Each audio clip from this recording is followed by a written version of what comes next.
Quinn exiting, there are no black women coaches currently in the WNBA. And everybody trying to stop on each other. It's reckless for Matt to dismiss it as a cash grab. They're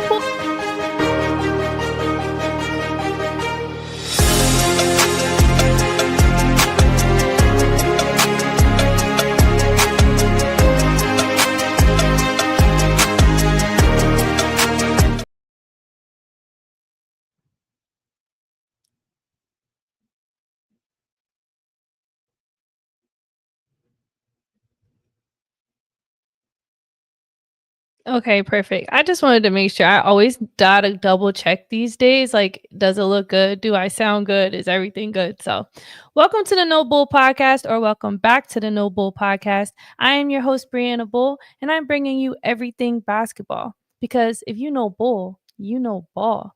All right, let's get into it. This is episode 49. Wow. Hold on, wait. I have a like a sound bite. Let's see. Episode 49. Time is kind of flying, but I've back doing content. I'm grateful to be here, grateful to be able, and we are going to talk basketball today. See, we have a full lineup. We have fantasy basketball first, and then we'll jump into Kevin Durant. And you're probably wondering, like, what's being questioned about his legacy. And thanks to James Harden, this is like a hint to what I might be talking about. We're going to open up a whole conversation in what future basketball conversations could possibly look like. And then we are going to discuss the NBA trade rumors. Dun, dun, dun. There are huge stars technically in these talks. And I wanted us to have all the facts, contract-wise, true front office banter. I scoured the internet and hopefully I found the most accurate rumor. Is there such a thing? I don't know. And then we are going to talk about the 2025 rookies. And as you can see in my title, I think they're earning their checks. We're seeing a lot of surprises. Maybe not who you thought would be number one, and certainly not who you thought would be top 10. All right. So again, jam-packed, super excited. Let's get into it.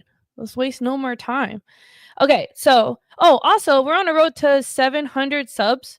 And if you'd like to support my channel, first of all, just being here and being you, that's a lot of support. Dropping your takes, commenting, and remaining engaged. Also, drop a like and share so we can get more subs, so we can grow this community and maybe hit that 700 mark coming up here soon in the next new year. So I'm excited. All right, let's get it. Fantasy basketball. So, as you know or you don't know, I'll let you know, I am currently in 2 fantasy basketball leagues this year. And just to give you a little bit of credibility, some street cred here, I am a 2-time fantasy basketball manager champion. Is that the right word? Yes. 2-time fantasy champion. I won a championship in my rookie year. So I am here to help you win your championship if you have yet to win, or maybe you're a pro and you need to sprucing up a little bit, want to keep your crown, because it's work to get to the top, but it's extra work to stay at the top. So in this segment, we will be discussing week 8 top 5 fantasy must-adds for week 8. And this week is a little different than what we are accustomed to because it's the NBA Cup week, meaning there are fewer regular season games happening throughout the week, and you'll see most of those games pick back up in the latter half of the week. So what does that mean? You may or may not be that lucky manager who has people who are participating, or players that you have on your fantasy roster participating in the NBA Cup, meaning you'll have more opportunities to earn points for your team this week and hopefully get a week 8 win. Now, I am going to run down some tips and tricks that you can use so that you can elevate your team in this week while there's fewer games. And also, again, we will be talking about my top 5 must-adds. And these are low-key sleeper picks, and some of them are what other fantasy articles have suggested, but these are the top 5 people that if they're on your waiver wire, I suggest you pick up for week 8. Starting off with number 1. Well, actually, we're going to go back. We're going to start at number 5. And honestly, it's not in any particular type of order, but I did a certain order where I would, if you had to do it, this would be the least out of the 5 versus the top out of 5. Okay, so Pat Spencer, he plays on the Golden State Warriors as a point guard. Now, Steph Curry, Steve Kerr did recently just drop how Steph Curry is imminent. His return is imminent, which means he might sit out for this week and he might be back as early as next week, or he could be back later this week. However, there is a chance that Pat Spencer will continue to be on the court and in rotation while Steph Curry is out. And despite Brandon Podozemski's, he basically said earlier this year how he wanted it to be his team, and yet the Warriors don't seem to be building him into the rotation that would indicate he is going to be their top franchise star guy, especially with a lot of bump being played by guys like Pat Spencer. So Pat Spencer, in these last 4 games, he has averaged 16 points, 5.8 assists, 4 rebounds, and he's played at least 25 minutes. And that's very important for fantasy managers to realize or see. Any guy that's getting a good amount of bump obviously is going to give you a lot more value and a lot more points. So if I were you and you got Pat Spencer on your roster, on your waiver wire, I do not think it is too late to pick up Pat Spencer for at least a game or two, at least until Steph Curry comes back. And then, he's a two-way guard, so he's going to fill up the charts if you're in a categories league, or even if you're in a points league, he does score a good amount. Anybody who's scoring in double digits and shooting at the field goal percentage that he's shooting at, which is around 50%, he's a sleeper in my opinion. He's someone that you could stream for a short time, and if you have him on your team, still consider holding him. Hold out for a game or two more, and we'll see his usage as we go. And I did see he could possibly be used and packaged, possibly be used and packaged when it comes to the Warriors making trades for Kuminga. So don't be surprised if we see Pat Spencer gone in the latter half of this season. But yeah, for right now, week 8, you can pick up Pat Spencer. It shouldn't do you any harm. Okay, next on the list that, like I said, we're doing the top 5 fantasy must-adds of week 8 in fantasy basketball. Coming in at number 4, and we've all seen this guy, especially in this last week and a half, 2 weeks, or however many. There's been a 12 total starts that Jordan Wash has received with the Celtics as they are in their current rebuild. He is a power forward, and what is special about Jordan Wash when you watch him is he's not very quick. However, he still has a decent handle on the ball, and he's demonstrating his ability to hit that 3-point perimeter shot, which takes a lot of the attention, or some of the attention, off of from Jaylen Brown and Derek White, which is so necessary for those two as the Celtics are leaning on them heavily to produce.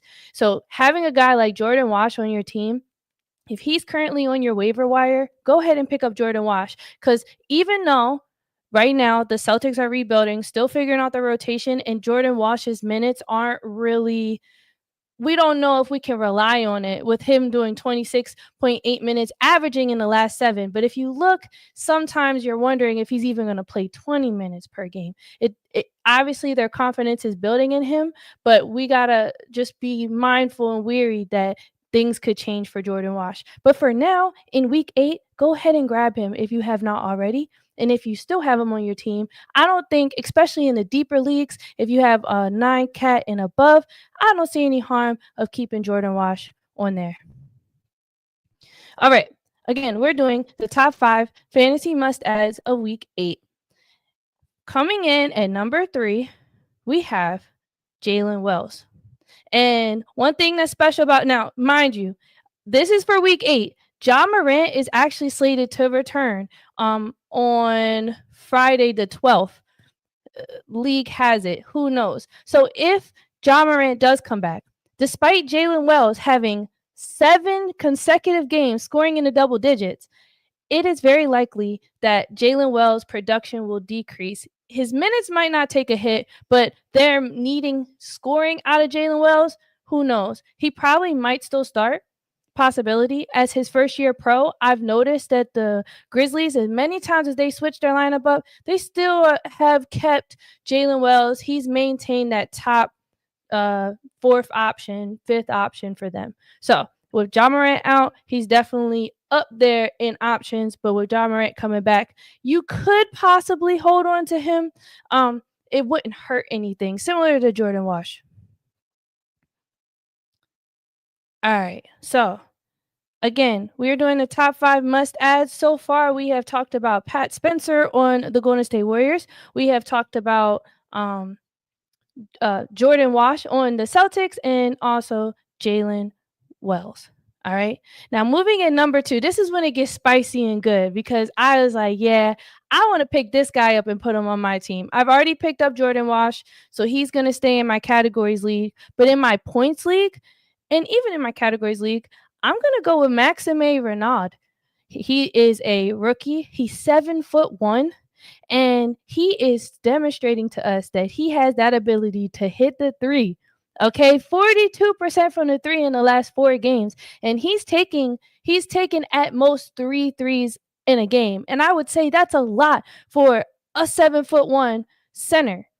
And we know Chet Holmgren, we got the Wembies, we got guys that are doing that. But when you have a guy like Sabonis out, it's really cool that the Kings can rely on Maxime Renaud. Sorry if I'm saying his last name wrong. To fill that position for him. He's getting this opportunity to shine, and he's taking it. He's averaging 16.3 points, 6.5 rebounds, and he's doing it on average of 25 minutes of play. So they're getting a lot of value out of him. And as Sabonis is still milking this, not milking, I don't want to say milking because we know Sabonis wants to be out there. As Sabonis is taking care of this meniscus injury, this tear in his meniscus, we're going to continue to see a lot of production from Maxime, especially because the Kings are struggling. So why not use a rookie to your advantage as you're building a new system, a better system than what you had before? All right. And then finally, we are going to do the number 1, my number 1, whoa, where did this come from guy? This guy that's not even that big, probably the smallest person out there on the court. We are going to do Ryan Nembhard. Everybody's probably already picked him up. He's had an 18% roster jump. He went from being only 1% of the world had him rostered to 18% of people have now rostered Ryan Nembhard, and that's because this guy is special, in my opinion, for the size that he's been able to demonstrate. Although he's on the Dallas Mavericks, and yes, his size is questionable, especially with taller matchups like the Houston Rockets, for example. However, what I appreciate about Ryan Nembhard is that despite his size, he's able to blend in with the size of his team because his team is huge. So even though they have one little small guy out there, it's not too much of a stretch to have him out there, right? He's managed out of the 7 games, he's had 2 back-to-back double-doubles. And I want to note that one of those double-doubles was on the Denver Nuggets. He had 10 assists against the Denver Nuggets. And then he had 13 assists against the Miami Heat. And when you watch them play, you're starting to see the Mavericks are finding a chemistry. And I think Nembhard, Ryan, is in the center of them developing that chemistry. And when you got guys like Najee Marshall hitting threes, Ryan Nembhard is a deep threat to hit the threes. We know PJ Washington has a slight lower leg injury. Anthony Davis is back.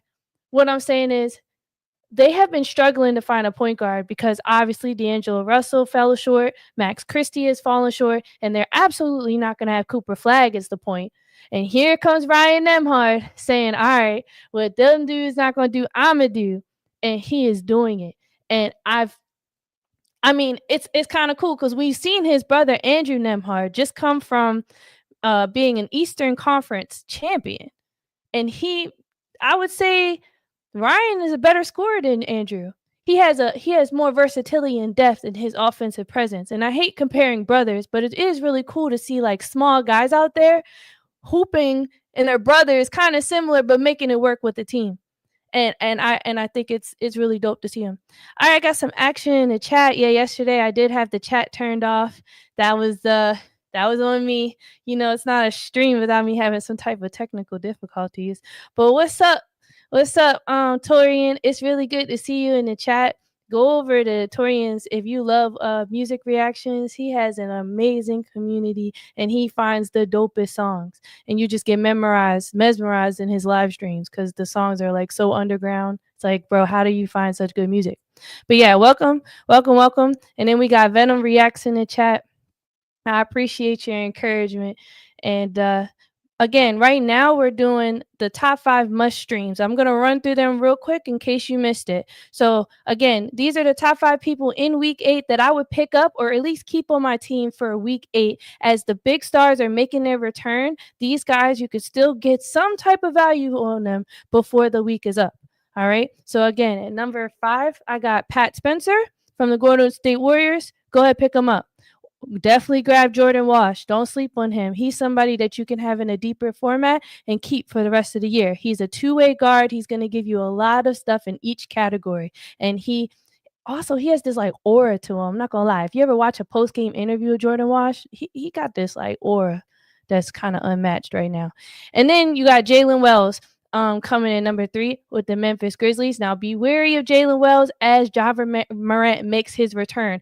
But Ja Morant has been inconsistent in scoring. And if you check out my recent video, you'll see and how bad shooting that he's doing. And then compared to Jalen Wells and how great of a scorer he's been as he scored in double digits in the last 7 games.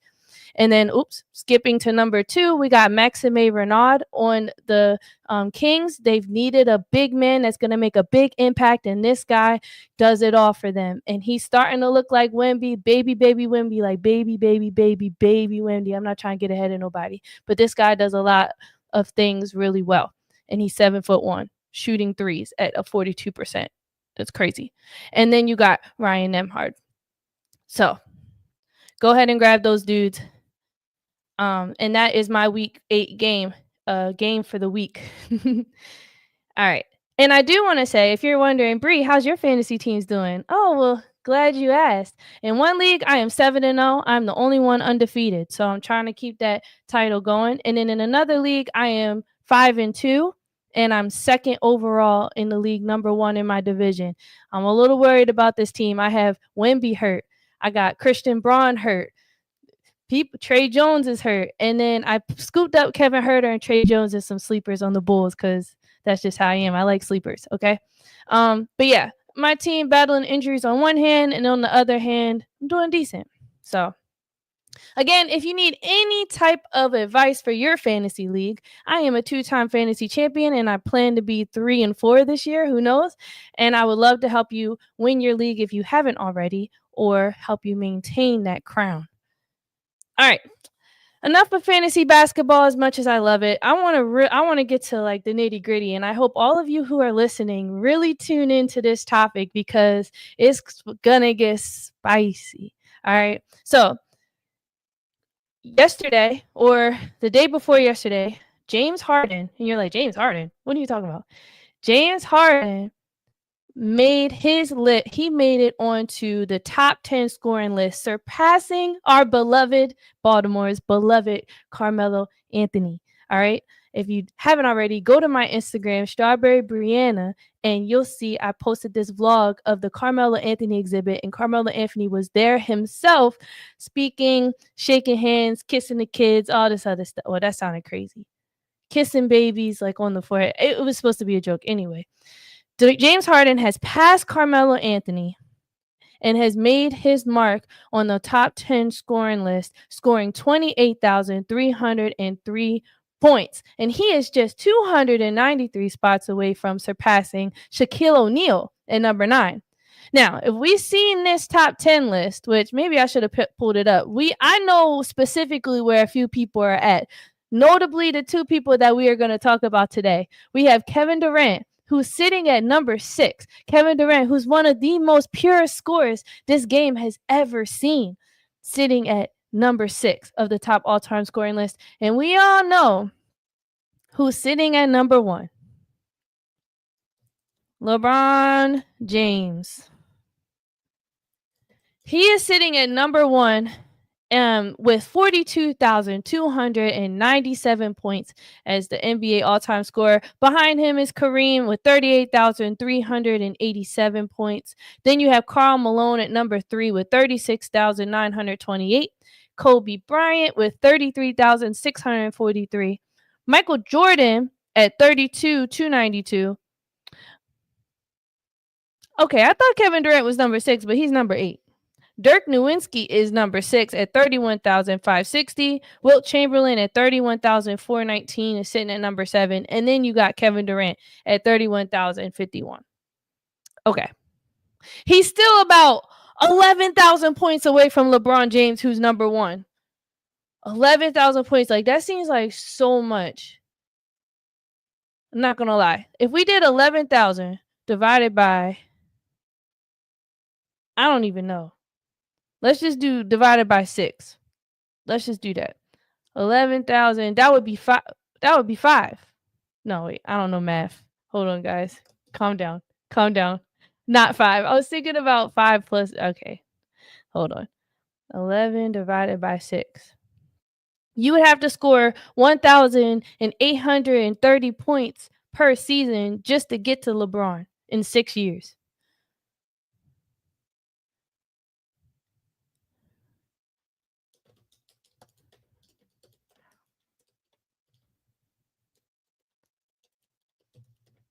I'm not gonna lie. Right now, I'm googling on average, how many points do NBA players score per season? Because I need this number in order to continue the conversation.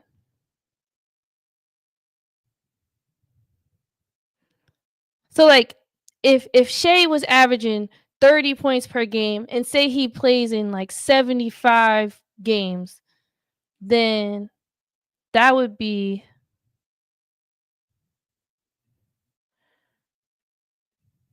give or take 2,250 points. So if Kevin Durant, who averages right now, he averages 25 points per game just for this season. And say, Kevin Durant usually gets hurt. But say he played in 65 games this year. Then 25 times 65. I didn't know it was going to be a math lesson today. It's 1625. So then we'll take 11,000. Assuming LeBron doesn't, obviously he's going to keep scoring because he's still in the league, but we're just give or take, right? He's 11,000 away from LeBron, number 1. So 11,000 divided by the 1625, it would take KD almost 7 years to get that. If LeBron were to stop playing today and KD kept going, it would take him 7 years to get it, assuming he doesn't get hurt, assuming that he's continues to score it the way he does. Like, as I'm saying all this, does it even sound possible? What the hell I'm talking about? Like, does it even seem possible? Let me see what this.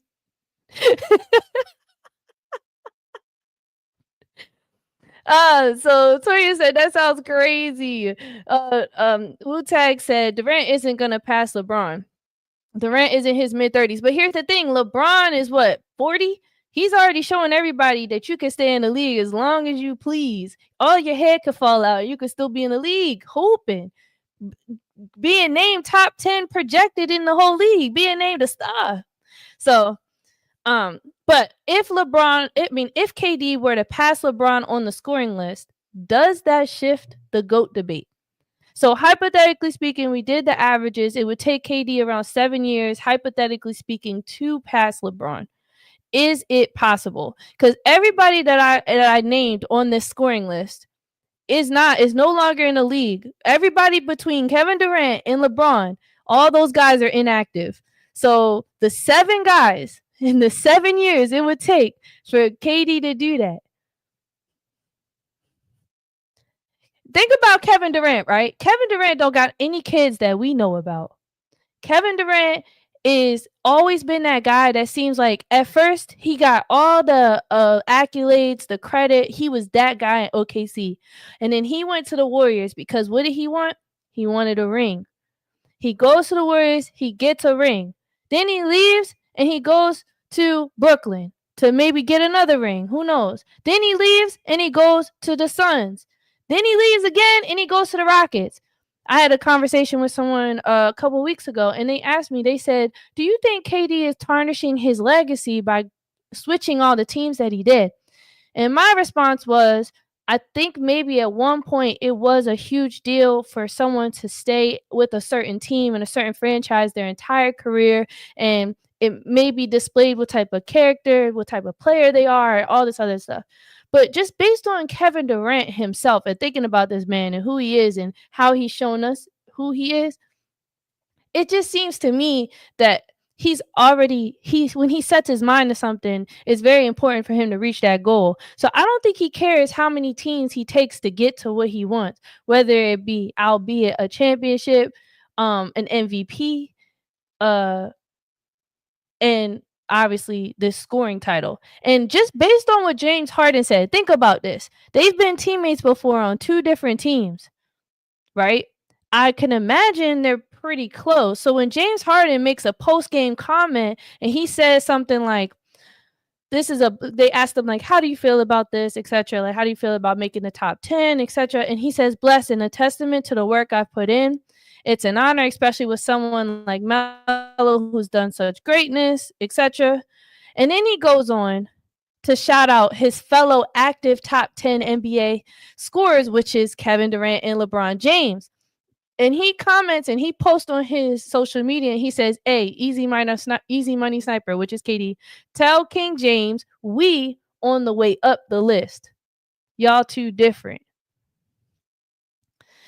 Now, that could be him really excited. He posted at 1:33 a.m. He could have been a little lit. Who knows? I'm making speculations at this point. But still, I feel like he posted it, yes, because he's excited. It's cool. He's shouting out everybody else who's active on the list.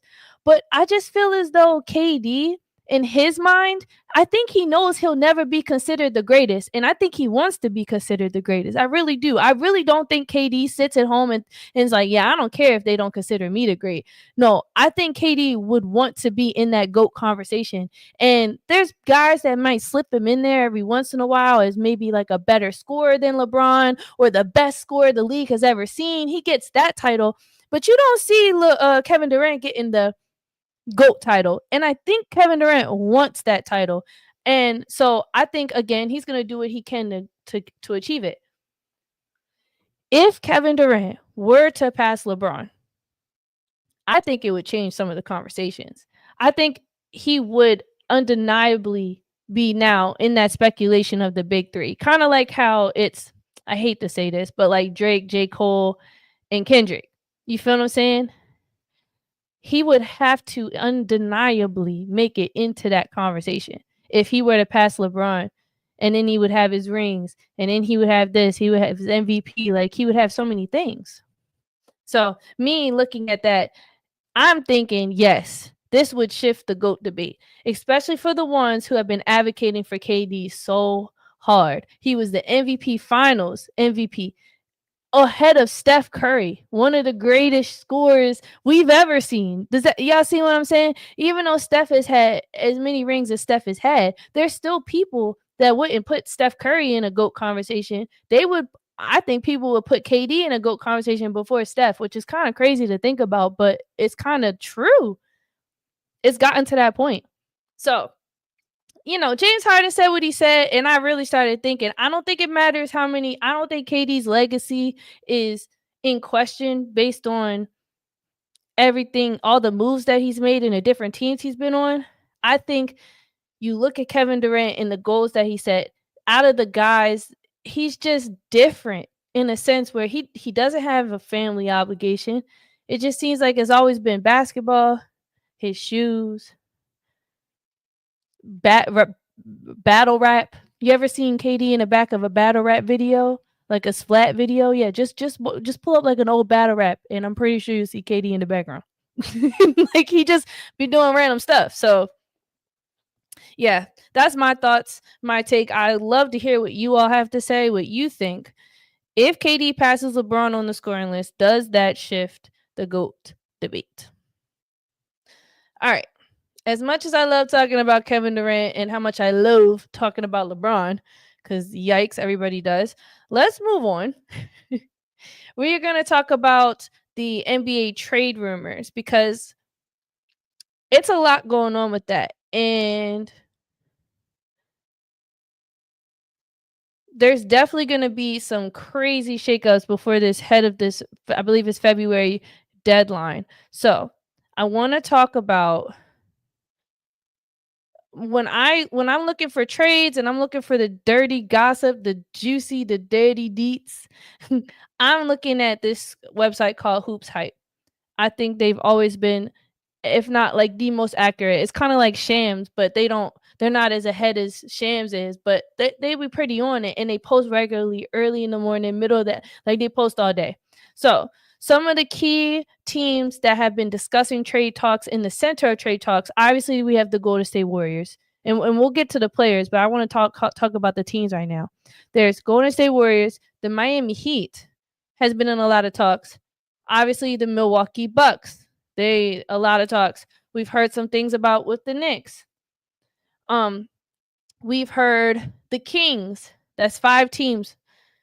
And then obviously with the Clippers, the recent drama that happened with Chris Paul getting sent home. Now, I don't know if that's actually going to create any trade, but since they made that BS statement talking about they're reevaluating their guards, maybe they're not liars after all, and they could possibly be entertaining trades. Who knows? And then you got the Pelicans because of guys like Zion, but not necessarily Zion. I've been seeing things about Trey Murphy Jr., Trey Murphy III, and Herbert Jones. So we'll see. And then one more team that stood out to me about a possible trade option, and it's not necessarily, it's time. And this is the biggest highlight in my opinion, and that is the Memphis Grizzlies with Ja Morant. So let's run back up through that list with the Warriors, and we all know who I'm about to say next. Jonathan Kuminga. And we're actually not too far. You know how this year flew by? Well, I'm telling you, this next month is gonna fly by because Jonathan Kuminga is eligible for trade on January 12th. So I'm pretty sure the Warriors, you know how they're holding out, they've held out, they didn't make too many offseason moves. And then they had that crazy like Al Horford, that random Al Horford trade. It seemed it wasn't that big of a deal. I think they're still in search of a big man, and I think they're still in search of a elite guard.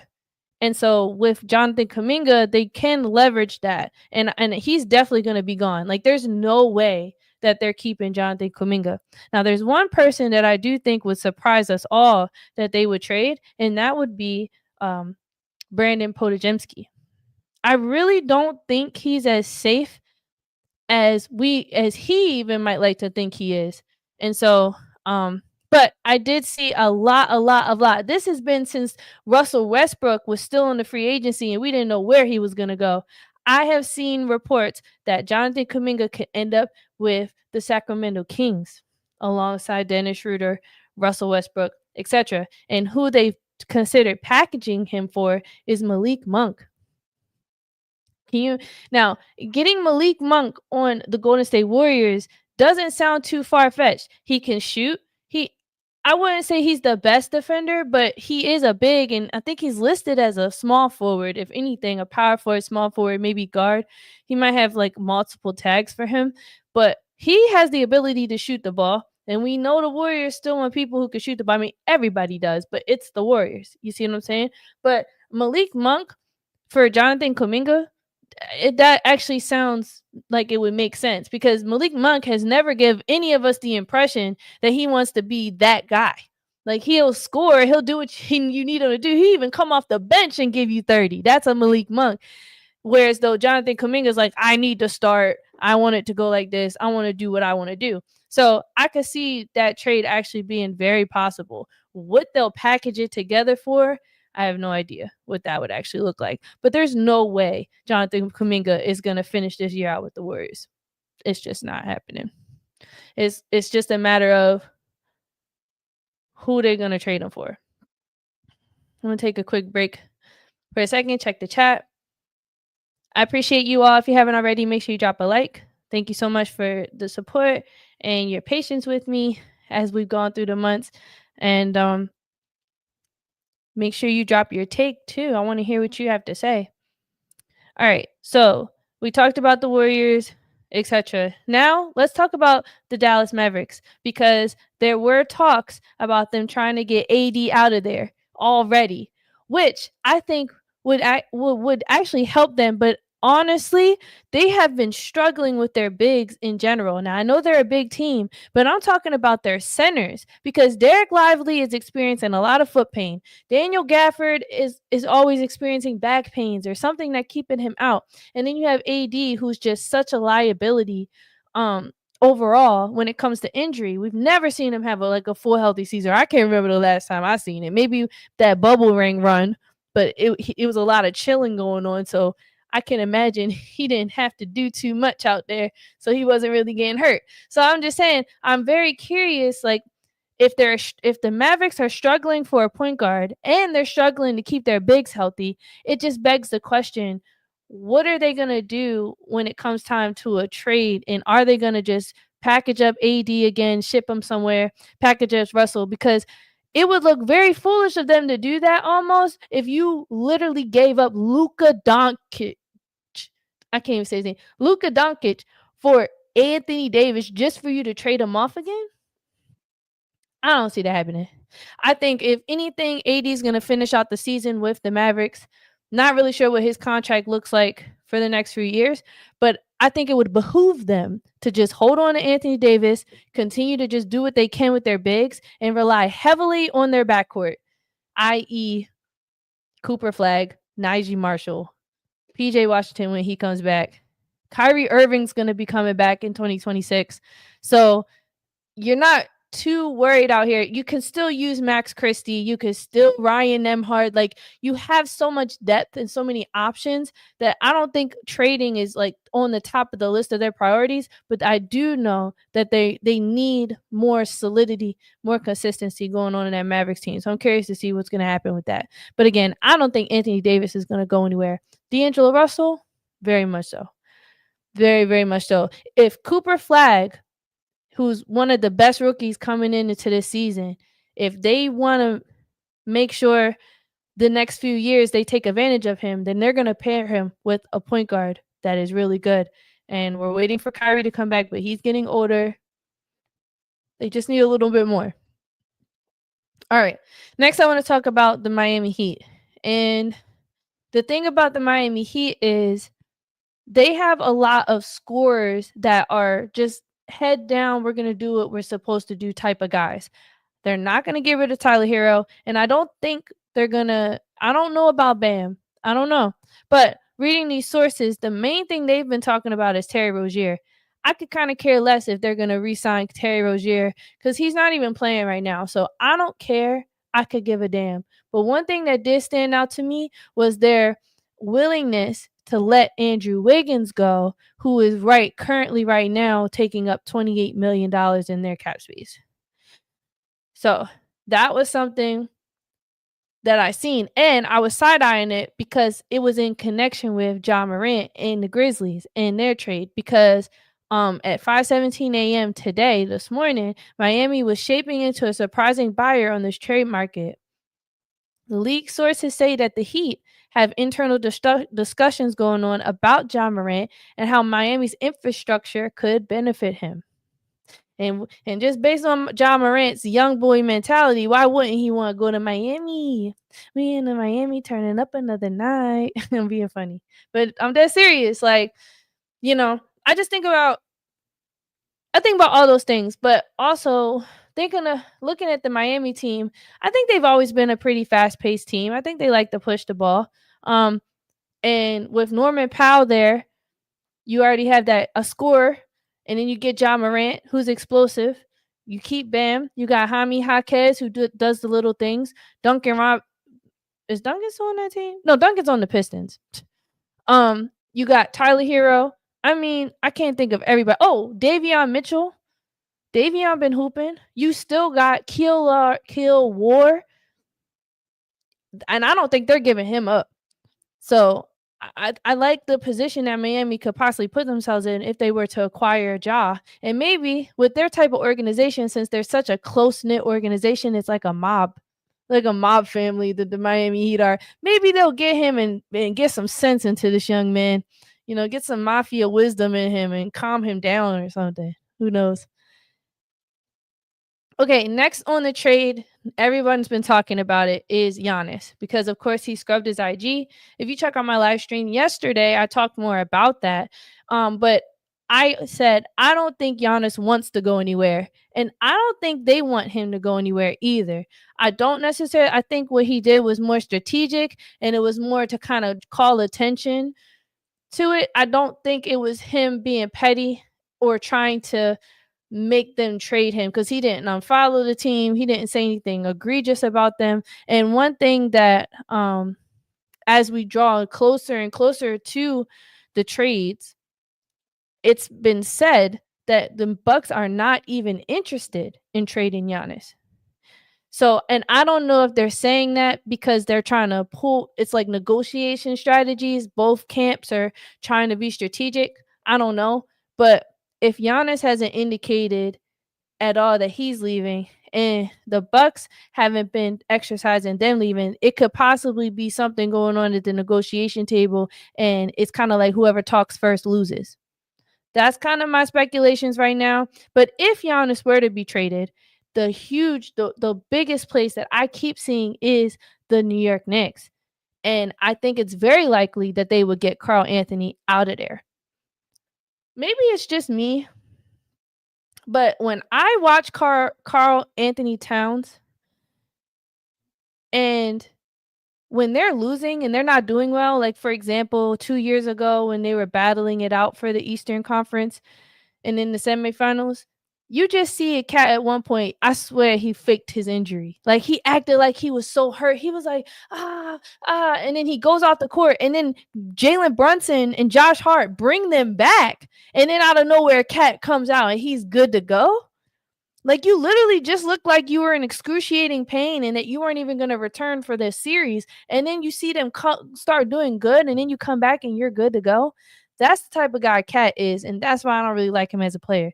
If the Knicks were to get rid of Cat, I think they would have to offer up 2 more and maybe some picks for Giannis because Giannis is one of the most elite, efficient scorers, players, hustle, heart. He's the media's darling. He has so much value. Is no way. Is no way they're not gonna give up a lot of stuff.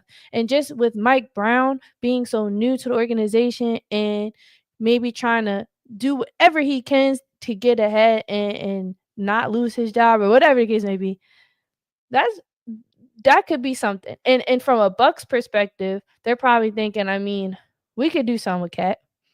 They haven't done nothing else, but it didn't seem too far fetched.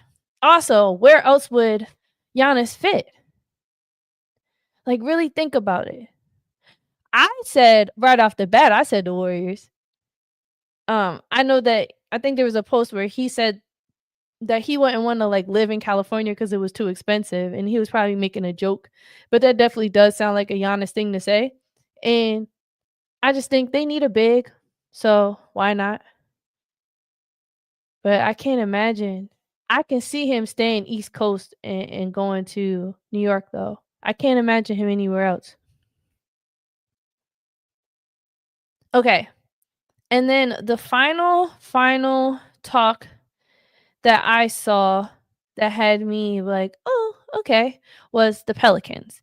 And like I said, I've seen a lot of discussion around Herbert Jones and Trey Murphy. Um, and it looks like those two, Trey Murphy and Herbert, would be packaged together or going in the direction of Zion. Now, if I'm the Pelicans, I'm looking at the last few years. Who was actually showing up to work? It was Herbert.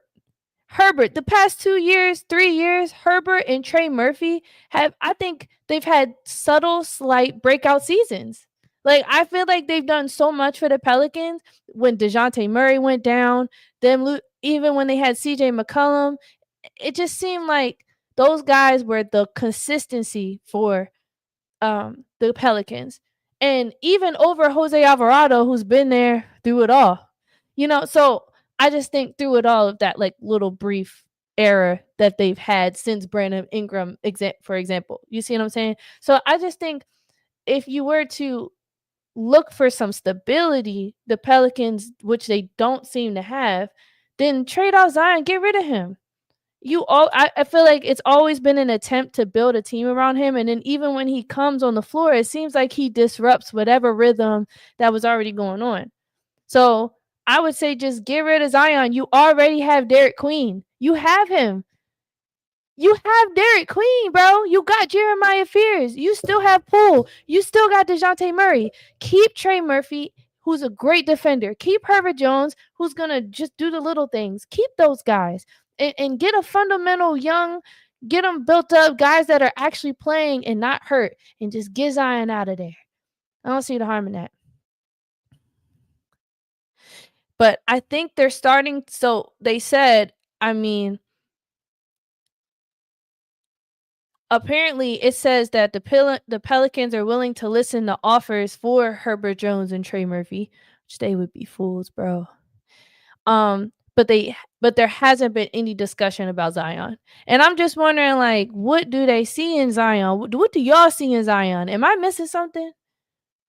Because I'm not impressed. I really don't think Zion is good for the Pelicans. I don't even know what team he would be good for.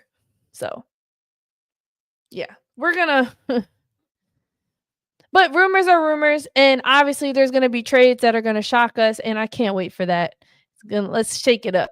I love trade season because not only does it impact real life, but it impacts fantasy too, and it's always fun and always kind of like, okay, when a player is doing good the first half of the year and then they get traded off and they start doing bad, it's so interesting. It's inevitable. It always happens, and I just want to see who's it gonna be, who's gonna get the ticket this year, So, all right, we have pretty much discussed, spent a good amount of time talking about trade rumors. We don't want to spend too much things talking about coulda, shoulda, wouldas. Let's talk about reality. Let's talk about our 2025 NBA rookies. Bro, they earning every single check out there. These boys are hooping. It's so entertaining. I think this is one of the better NBA seasons I've seen in a very long time, and a great part of that is contributed or attributed to these rookies. Now, we can go through the ranks and talk about the top 10s and ones and twos, but what I really wanted to talk about is which rookie has been the most essential for their team. Which rookie is, and it doesn't have to be, oh well, Con Knupples doing the best, he's having the best, whatever. Let's think about the team. If they didn't have Con, where would they be? If they didn't have Cooper, where would they be? Type time. You see what I'm saying? Like, really think about which team, which rookie has been most crucial for these NBA teams. And I'm excited to hear y'all thoughts and opinions. Let's see who's in the chat. What's up, Mel? Welcome to the chat.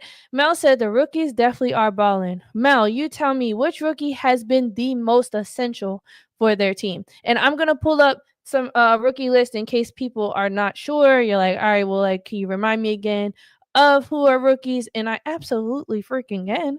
Now, Kia has their rookie ladder, and then USA Today dropped their article. There's so many different articles out there with different orders, but I'm going to talk about Kia and the USA Today specifically because they each left out and included different people. And I'm like, all right, this is perfect because you see one included, how do you say him? Denham or something? I don't know, but he plays for the Brooklyn Nets. And then there's another list that included Will Richard, who plays for the Golden State Warriors. So, and you start thinking about, okay, which teams suck right now and which teams are actually doing decent, stuff like that. So it's fun. All right. Everybody knows about Con Knuppel, who plays for the Charlotte Hornets. He's averaging right now 18.3 points per game, 5.7 rebounds, and 3 assists. He was picked number 4 in the draft, and he's currently leading all lists as number 1 for the Rookie of the Year ranking. Sorry. He's had 73 3-point field goals made, which is double than anyone else's total. And they're saying for him to be 20 years old, he's showing an enormous amount of maturity on the floor. And when I watch him play, it does look like he's been hooping for a while. And I'm not gonna put race into it, but I mean, you look at the Austin Reeves, the Luka Doncic, like you look at those of the world, and you'd be like, damn. And here comes Colin. I don't think too many people saw that coming, but and he's been shooting around a 35%, 32 to 35% from beyond the arc. Everybody knows it to be considered a good free throw 3-point shooter, you have to be shooting at least 30, but to be considered a great 3-point shooter, you're shooting over 35. And he as a rookie is already just kind of sitting there. But to get to around 40% shooting the 3, now we're talking like you're a better shooter than Steph Curry from the 3. It's kind of crazy. All right, let me see y'all thoughts about Con real quick. See what y'all saying. Okay, we got C Buckets in the chat. C Buckets says CJ. And I was like, C Buckets, you talking about yourself? Because I don't know what CJ you talking about, but now you're saying VJ. So I guess it was a typo. So VJ Edgecombe for the Philadelphia 76ers, who I just recently saw on my birthday. And I must say, watching VJ is a whole bunch of fun. I have him on my fantasy league team. And I will say, although he started off scoring a ton of points, VJ Edgecombe offers something that not a lot of rookies can offer. And in my opinion, it's as if he fits into he gives you everything that you need, and that's most importantly the defense part.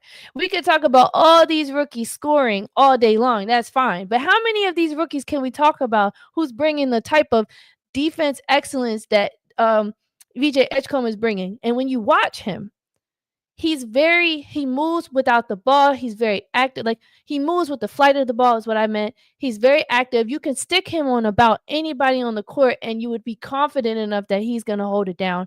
He doesn't do silly things. He doesn't do silly fouls at all. And he pretty much, he doesn't get in the way. He's like one of those guys that he will definitely look to score when necessary, but you can see he's out there thinking, and he's very strategic and he's very smart. And for him to be at that age doing what he's doing now, sky's the limit with VJ. So I like that. And we're talking about most essential, because if you look at where the 76ers are, we already know who's keeping them alive. We know who's keeping the 76ers alive. It almost begs the question, though, how well, looking at Tyrese Maxey, because that's who I'm talking about keeping the Sixers alive, looking at how he played before VJ and after VJ, I will say VJ allows for Tyrese to do a lot more freedom on the court. And despite Paul George obviously frees up some of that too, because when Paul George comes on the court and he gets the ball, he commands a lot of attention as well. He's pretty much, every time he's passing the ball, he's going to shoot it. That's just Paul George. But when you got like a Jared McCain out there, that boy is slow. He's not that explosive. He's just not at the athletic level that VJ brings. You actually look at all the guards. You look at Justin Edwards. He's just really going to shoot the 3. You might can get him going downhill every once in a while, but he still doesn't have that grit, that oomph that VJ does. So he does bring that extra special to the team. And when he's out there, you can see the energy shift. Again, I can't really think of, and with Kelly Oubre down, VJ has been very essential to the 76ers team. So I agree with that one. Okay, C Bucket said Dylan Harper. Now, with Dylan Harper, the thing about the Spurs, and I'm not denying how essential that Dylan can be for the Spurs, right? It's just, he's a sleeper. He's not in any of the top 10s, by the way. That was he's in one top 10, but I think with Dylan Harper, I'm trying to think of how I could best say this, because the Spurs, it's kind of like he blends in. I'm not gonna lie. Sometimes I don't think Dylan Harper is that essential to the Spurs, to be honest. And yeah, he was out on injury for a while, so maybe that's why I also forgot about him a little bit. But I do see when Dylan Harper is actually doing really well in scoring that they win more. So I'm not going to say he's not that crucial. But when Wemby comes back, because it is about Wemby, and then you got Fox, I just want to see Dylan Harper maybe around people that are different than a superstar like De'Aaron and a superstar like Wemby. That's all I'm saying. But he's cool. Great call out. All right, let's see. Let's see. Lakers having a heck of a season. I must agree. I actually do very much enjoy watching the Lakers play. I think they're number 2 in the West right now. It's kind of sick. I'm like, I didn't expect them to be this as good as that they are, but they got Luka. So, but yeah, as far as rookies, I do want to point out one rookie that I think has been super essential, and I picked him up off of waivers and didn't even realize how good he was gonna be. He's been getting me a lot of fantasy points, darn near 100 sometimes, and that's a lot. That's like Joker and Wemby numbers, hundreds. Is Cedric Coward, and he's on this Memphis Grizzlies team. And even when Ja Morant's out there, you still see a lot of production from Coward. And I mean, I get it. He'll like hoist threes up sometimes, which is but he's averaging 13 points per game, 5.8 rebounds, and 2.6 assists per game. And as a rookie, and you're averaging 2.6 per assist per game with the team that you're on, I don't really think that's awful. And he does really good in defense. And you can't he's up there with the defensive level of VJ Edgecombe.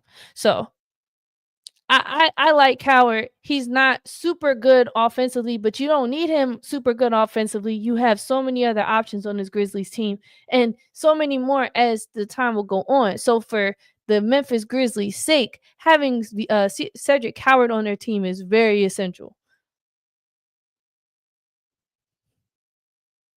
I would say though, my absolute favorite rookie this season, like absolute favorite rookie that tops everybody. Maybe this is a little bit of a bias though, is Derek Queen. Cause come on, bro. He's from Baltimore. Like, let's go. He's averaging 12.3 points per game, 6.2 rebounds, and 3.5 assists per game. Now, he did go down in the Kia ladder ranking, which it's okay. He's just a little inconsistent, and his team sucks, so that's difficult too. But let's see.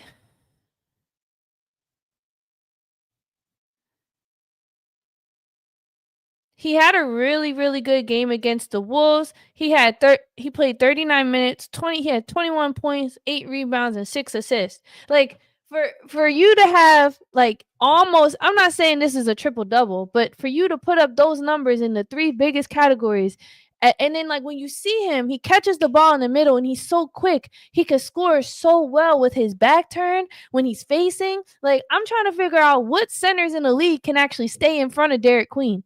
And when he does get the ball, sometimes you think he's about to do a little for real, and he's actually creating a play and he's about to make an assist. Like, when I watch him, I actually never know what he's about to do. And that's what makes him special, because I feel like he is an assist pass first type of guy.